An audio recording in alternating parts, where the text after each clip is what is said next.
with the next debate right around the corner. What will happen next? That's what I like to get into with you in this next video. Hope you enjoy.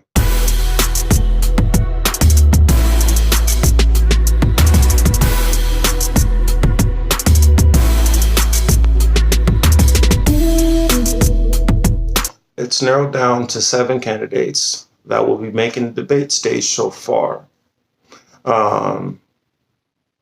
Those are as followed: Amy Klobuchar, Bernie Sanders, Joe Biden, Elizabeth Warren, Andrew Yang, and Tom Steyer. Tulsi Gabbard elected that if she made the debate or not, she chose that she would sit out. I'll go a little bit more into that and my thoughts on that, but we'll get back to that in a minute. Duval Patrick obviously didn't have enough time to make it into the debate, so he won't be there, and neither will Michael Bloomberg. Michael Bloomberg, who is basically carpetbagging every TV station in any Super Tuesday state he can get his hands on. Living here in California, I am so sick of seeing Michael Bloomberg ads myself. That's all I'll say about Michael Bloomberg, because I feel that he's just playing the hope Joe Biden falls and Super Tuesday strategy, which normally never works for anybody, but that's what he wants to try to do. That's how he wants to blow his money. Oh well. Tom Steyer. Tom Steyer has obviously been doing a little bit more work, and it's obviously been paying off than Bloomberg. Last I heard, Steyer was polling roughly around 9% in the early states. If he's able to tick up just a little bit more, that puts him in the double digit. At double digit, you're able to start pulling, trying to remember what they're called. You're able to accrue delegates. So any candidate that does not receive over the double digit threshold does not accrue those delegates. So right now, Tom Steyer, though a lot of us are kind of laughing at him, he's actually in a position to possibly make a difference in vote totals. So we should keep an eye out on him, man. If there's anything that is a bombshell or hard hitting that anybody knows about Tom Steyer that is negative, I want to hear it, because I do not want this man to continue to rise. Mr. Andrew Yang will be the only person of color on the stage. So good for Andrew Yang. He's been getting a rough go at it, but the online community has rewarded him for his perseverance and his pushback against the media, and I definitely applaud him for that, and the Yang Gang also for showing MSNBC that no, Andrew Yang does not need you. Andrew Yang, I believe it was 750,000 that he pulled down in 2 days, and then he had a week where he pulled in 2 million. So Andrew Yang is doing all right. Good on him, and good for those of you who support Andrew Yang. I will confess, I am not a big fan of Andrew Yang, and it's actually because of his UBI. It's because of the way he does it. I'm not the greatest fan of it. Not that I'm against UBI, but I feel the way he does it is very regressive, and I wish he would have chosen another way. Let's see. We'll talk about Bernie a little bit right now. Bernie, I feel like it's kind of like he's on a road trip right now. And, he's on that good part of the road trip where he kind of set in about a good halfway in the drive. You've already kicked the cruise control on, no bumps on the road, and you're just cruising right now. That's what I see And that's what I expect for Bernie to do in this next debate, especially with the last debate being low on had a lower viewership than the other debates. I believe that this debate will carry on that tradition and be the next lowest debate also. Therefore, I believe since it's going to be such a low viewership debate, I don't feel that Bernie Sanders is going to have to do a lot to um, get out his message. And I believe that most of the attacks which have come his way have been the same repetitive attacks. So I don't think there's going to be much of a sway in either direction uh, because of the debate itself for Bernie Sanders. His poll numbers have been steadily ticking up and up and up, and I believe that's because of his campaigning on the ground and his surrogates who have been out there speaking to more and more people. Also, I think that the polling might just be actually catching up with some of the actual uh, real support that Bernie Sanders has. I believe that there are a lot more independents and non-typical voters who maybe they didn't vote the last cycle around, maybe they voted 2 cycles ago. Um, Maybe they voted once when they're 18 and they're 40 now, and they vote every once in a while. But I believe that those voters, well, I don't vote. I know for a fact that those voters a lot of times are not counted in a lot of the polling. And I believe that those are the type of voters which Bernie is counting on bringing out when he talks about those new voters to push the movement. On to Joe Biden. Joe Biden, my predictions for this debate, I'm not actually sure what's going to happen with Joe Biden. The fact that there's going to be a lot more time to speak leaves Joe Biden more time to look bad. Um, I find that when they give Joe Biden a direct question, Joe Biden seems to be able to handle those questions very well. He normally runs into his issues whenever he has to respond. And when he has longer respond times, that's when he tends to ramble on and get off subject and start talking about something else, which normally gets him into more of his verbal fumbles and trip hazards, which he gets into, which I expect that we will see a couple of golden ones, which Joe Biden will have for us. How it affects his numbers, that's still hard to determine because he's made gaffe after gaffe after gaffe and terrible and horrible racist comments, and he's had a horrible record. But I believe that the Obama magic is just it's shielding him from so much of this criticism that I feel he would normally get if he wasn't attached to Obama. The next person we'll talk about is Amy Klobuchar. I honestly think Amy Klobuchar will probably have a performance similar to her last two performances. I think that they'll probably prep her a little bit better, get her under nerves, get her nerves under control a little bit better, so she might not go out there and be as jittery and as anxious as she came across last time. But I don't see her being able to move the needle very much still. She doesn't have a signature policy proposal that gets anybody's attention, and she's not speaking even aspirationally to inspire somebody in rhetoric that she might have something like that. So I just don't see I don't see much movement for Klobuchar, and I think that she's getting to the end of her road. Now the man which I want to talk about the most, Mayor Pete. I said before, Mayor Pete will have his comeuppance. If you look at the whole police chief thing. A lot of those things are not getting a lot of light, and they're going to. I said it before. I've seen plenty of things, and there's plenty of things that other people in independent media have been reporting for some time.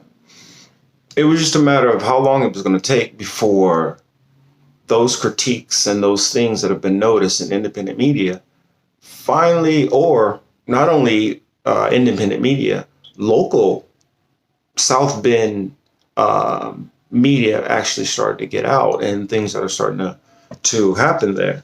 Um, One of the things which I noticed about Pete early on, which I was not a fan of, is when I heard how often he was away from South Bend, Indiana. If you're the mayor of a city, you should try to be the mayor of a city. You shouldn't spend a lot of time gone from the city, um, especially the way he's done it. Um, with so far, he's been gone for 11 months for the campaign season, but before that, he was gone to Afghanistan, I believe, or Iraq. Before that, he had the DNC. He was going for the DNC chair, or I might have those backwards, but um, from what I've understood, Mayor Pete has always kind of been gone. And a recent interview I just heard confirmed that. It was a local councilman works who works with Mayor Pete, who's had many interactions with Mayor Pete since 2012 when he became mayor. Or I'm not sure if it was actually 2012, but I believe 2012 was. I know he was mayor at that time, and they were having some of the issues which I've heard spoken about. Another thing that I worried about Mayor Pete was when I first started hearing the little whiffs of McKinsey in his background. Those of you who are not familiar with McKinsey, McKinsey is a very, very, very old company.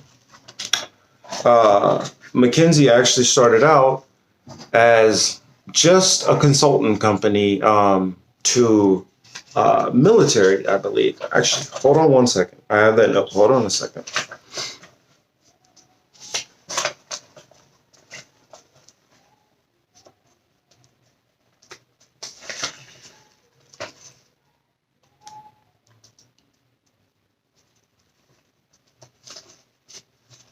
Yes, McKinsey was actually established in 1926. Um, it, if you look at just their client list now, McKinsey didn't always start out as this notorious and negative company. Um, their founder, James O'Keefe, a lot of the things which he pushed for weren't necessarily negative, but over time they have become that way. And I decided to take a couple of notes just so I can familiarize you guys with some of the things which McKinsey has been involved with. And I decided to just pick out some of the things which might be a little bit more familiar to us, that might ring some bells, so that we can tie some strings to this and make some more sense. McKinsey helped the Trump administration with ICE detention and deportation management consulting. So they manage the detention centers. It is a company that has roughly 30,000 employees, 127 locations. McKinsey was also involved in the 90s .com bubble. So those of you who are a little bit older who remember the 90s, the .com bubble was pretty bad. McKinsey was also involved in 2001 with a little company by the name of Enron. They were also involved with a Canadian pharmaceutical company named Valiant, which was investigated for price hiking. They also have plenty of plenty of consultant roles with the Saudi families and a lot of the Saudi royals. They advise numerous authoritarian regimes. See, they've been accused of insider trading multiple times and fined for it multiple times. A couple of those companies, Galleon, and they were also involved in, I mentioned Valiant before, Galleon, Enron. They were also involved in a South African corruption scandal.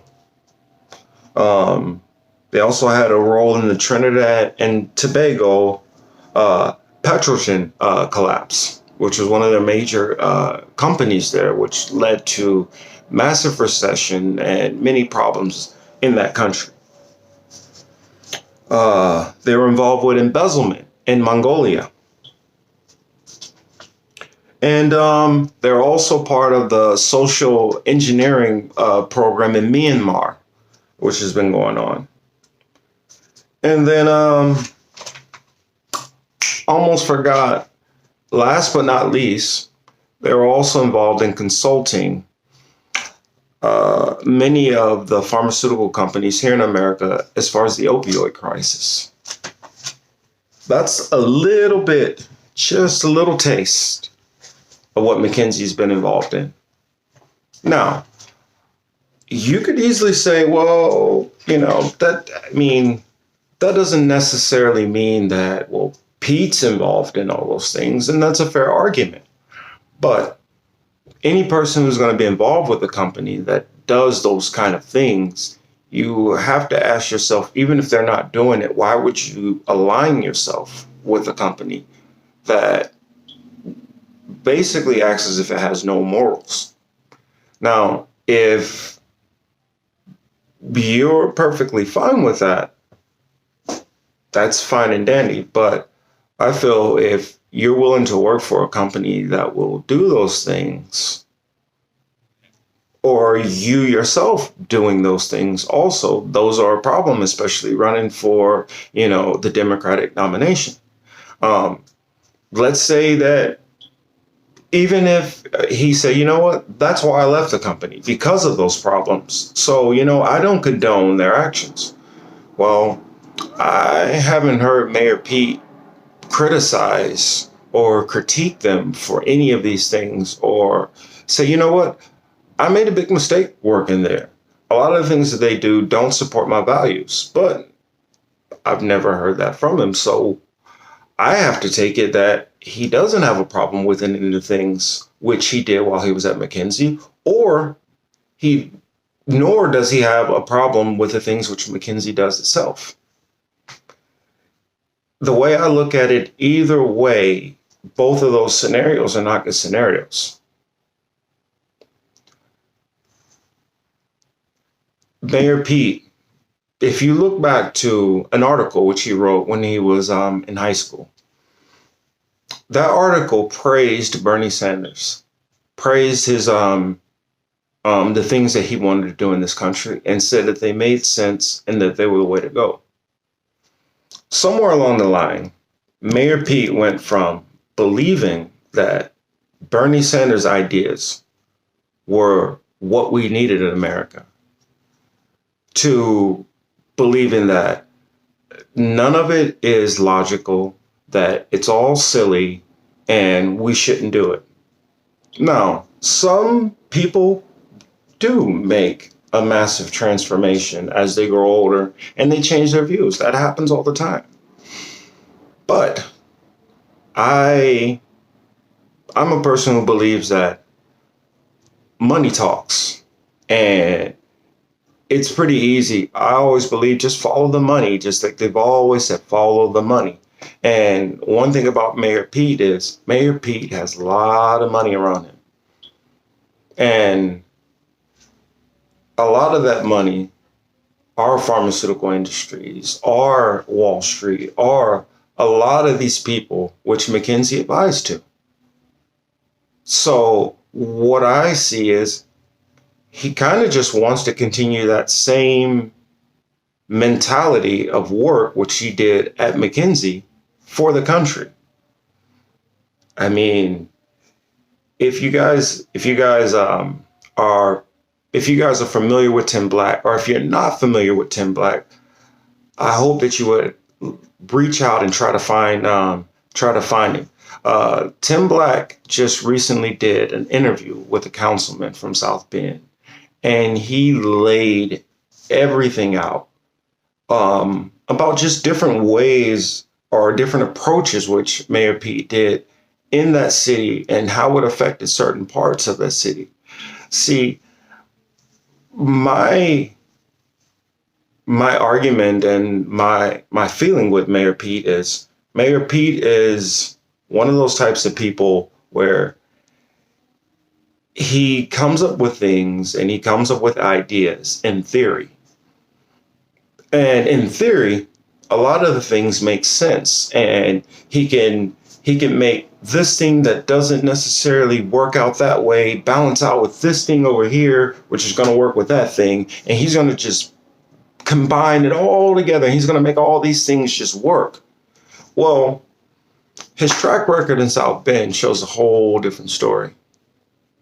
It shows mismanagement. It shows lack of attention. It shows lack of a care. It shows not that he doesn't have willingness to listen to other points of views. That he tends to be very, very decisive on what he wants to do, and he doesn't take a lot of feedback. All these things which I see are all problems that I just don't see this man as a legitimate person to represent the Democratic Party in any shape or form. Now, maybe he can team up with Mitt Romney and they can go run a joint ticket on the Republican side, the moderates, but we don't need Pete. And I want you people out there to not be fooled by Pete. To those of you who know Pete's supporters, show them this video or show them other videos, or try to bring them to the light. Mayor Pete, what he is he's the same thing which Kamala Harris is. He's the same thing which Cory Booker is. He's the same thing which Julian Castro is. What he is a face for the establishment. Now, the establishment is figured, well, we know that people out there want to see themselves represented. They want to see a black man representing them in office. They want to see a person of the gay community, of the gay, lesbian, the LGBTQ community. They want to see one of those people out there speaking for them, representing them. They want to see a woman of color. They want to see a woman in general. You get what I'm saying. All of us do want to see ourselves reflected in government, and making a difference and having our say so and our voice out there. But don't be fooled by the labels that are attached to these individuals, because we have to remember these are still individuals. Just because they fall into certain subcommunities we might also belong in does not mean that they're going to fight for our same self-interests.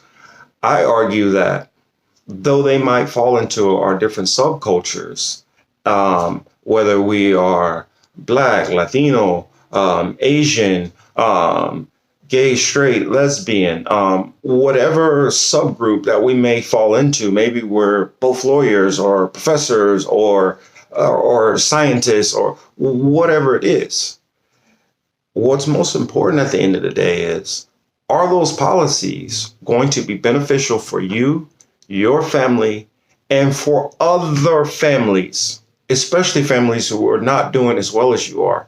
I feel the problem with many people they get so stuck into the bubble of how am I and how are those in my circle doing, and not doing enough looking at those people who are maybe a step or two down from where you are at this current moment and how things are affecting them in their life. And if you will focus on those people, if we focus on helping those who need the most, then we can actually improve and actually get somewhere. I try to, I guess I have the analogy of the country like this. A lot of people use the argument it's a business, that you run the country like a business. And I argue that is the worst way to look at it. Because if you run the country like a business, then you start treating people like numbers, like they're not as important. What you need to look at the country as, in my opinion, is look at the country like a car. Look at the country like a house. You know, if you have that nice car, you might want to put rims on it. It's nice and pretty. You might want to put a paint job on it. You might want to tint the windows. You might want to put a subwoofer in there. You might want to do all of these other things. Cool air intake, make it nice and fancy. You know, you might want to put LEDs on it. Do all these things. But if you don't take care of your oil change, if you don't take care of wheel alignments, if you don't take care of your tune-up, if you have a problem with your exhaust and you're not taking care of that, if you're not keeping gas in that car, all of those things which you added on and all these bells and whistles don't matter. And that's what I argue goes on in this country, where we're like, oh, well, yeah, Wall Street is doing good. That's basically like saying, yeah, I got a new subwoofer in. That does not keep the whole car running. That makes the car nice. It's pretty, you know, music sounds good. But I argue when you don't worry about the impoverished, when you don't worry about those people who will resort to crime because of lack of opportunity, then that's like not worrying about putting oil in your car. That's how you have to look at it, because no matter how you might be doing in your bubble and in your circle and how your friends and your family might be doing, problems will come to you if problems are not addressed. It's the same thing with if you had cancer. If our country, if you look at the country as your body, you can't just say, well, you know, I know that toe, I had a toe infection and I'm just not going to worry about it because of my toe. It's not that big of a deal. That toe infection can eventually cause more and more and more damage and spread to more areas. And that's what I argue we have going on in society. The more homelessness, the more crime, the more opioids, the more deaths of despair. You know, people are worrying about gun control and different things like that. I argue all of these things fall up under despair because of the problems that are going on inside of this country. The moment we start focusing on all of these things in totality, then we can start to improve as a nation and get better. And then your car is running good. Your building is running fine. Your pipes are good. Everything needs to be good. You can't just focus on, as long as the outside of the building is good, we're good. As a country, we've been focusing on cosmetics for far too long, while we've been breaking down in major key areas all over the place. We can't afford to have another person who's just going to get in there and look like us and not handle or help us. And I don't just mean as in directly us individual, as in maybe taxes or maybe cost of living or those things like that. I'm talking about infrastructure. I mean, think about our bridges and our streets and our roads through most of the states and cities all over the place. They're not being taken care of because we are not putting people in there who are taking care of them. We're just putting in people who are talking a good game. And it's time we start pushing back more on these people and start digging into their records and start looking at that as a true indication of what to expect from these people. I guess that's all I'll say on that point. To wrap it up for my predictions in this debate, now that I've laid out my whole and complete feelings on Pete Buttigieg. For any of those of you who did not know how I felt about him, I feel that, like I said before, his comeuppance was going to come. And one thing I noticed about Pete is he has a little bit of an anger problem. I don't know if that's going to come all the way out and be shown in this next debate, but I would expect to possibly see at least a little hint of it, because right now you already know Elizabeth Warren definitely has been poking at him. So there's going to be a little back and forth there. He seems like the type where if he has a little tiff with you, he's not going to let things go. So I could definitely expect that he might try to start a little bit with Bernie. I don't know how that'll go. It might just kind of be a little short exchange and we forget about it. Or it could actually turn into something. I honestly feel that in this debate, basically Pete is the fulcrum. Mostly everything, all the slings and arrows and how things are going to go are all going to be balanced off of how well Pete takes the incoming fire or how well they attack him. I wouldn't be surprised to see Amy Klobuchar actually sneak in a couple of jabs, because that's pretty much the only thing that she could do at this point, is to try to take him down to maybe possibly gain some supporters. But with a Duval Patrick in the race and with a Bloomberg in the race and Steyer and Biden still in the race, there's just too many other people for the vote to go to from Amy Klobuchar. So I just don't see her being able to capitalize no matter what success she has. I said that we would talk about Tulsi. I understand, Tulsi's perspective of deciding to not participate in the debate. I don't agree with it, but I respect her decision to decide to stay out. I feel at this point, being on the stage gets your name ID out there, and I believe that Tulsi Gabbard still has not achieved that level of name ID that she needs, where she could just take off of take off from debate stages. At this point, I don't agree with that approach. That said, even though she's not on the stage, I would hope that she would go after Mayor Pete. And not on all the financial stuff like a lot of other people I feel should. I feel where she should go after Mayor Pete should be on his military. I feel that she didn't get enough time to. She won't be on the debate stage, so she could leave a statement as long as she wants to, or a video or a tweet or whatever it is. But part of Pete's clients while he was at McKinsey, one of them was DOD. I don't know if she would want to take that approach or attack, but I know myself, I would definitely have some questions for Mayor Pete about what kind of work did he advise the Department of Defense to do for McKinsey. That could have a very simple and logical answer. I imagine that it's not going to have a very good answer, because I don't expect that he would expect that question to come at him. The reason why I would go down that line of questioning is because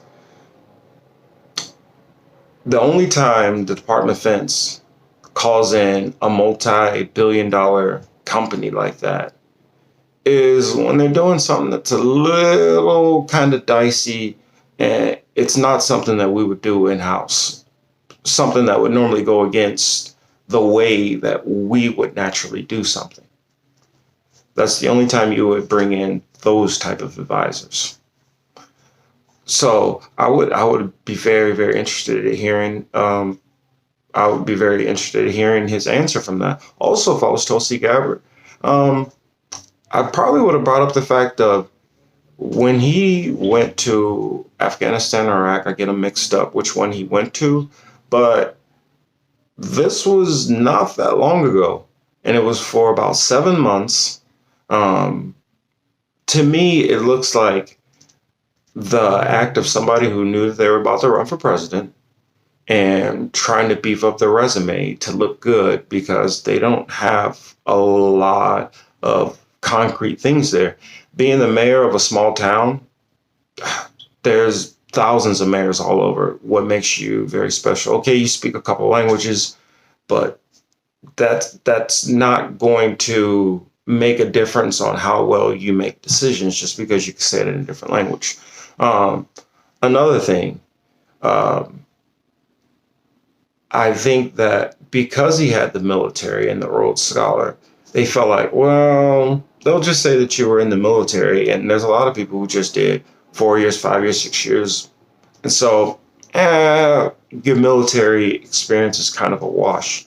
Well, if you add combat service to it, then it's hard to toss it out. So I feel that's the only reason why he did that. And knowing what kind of work that he did there, it bothers me that somebody who worked in intel also in their civilian work advised Department of Defense, because a lot of times those are covers for CIA operatives.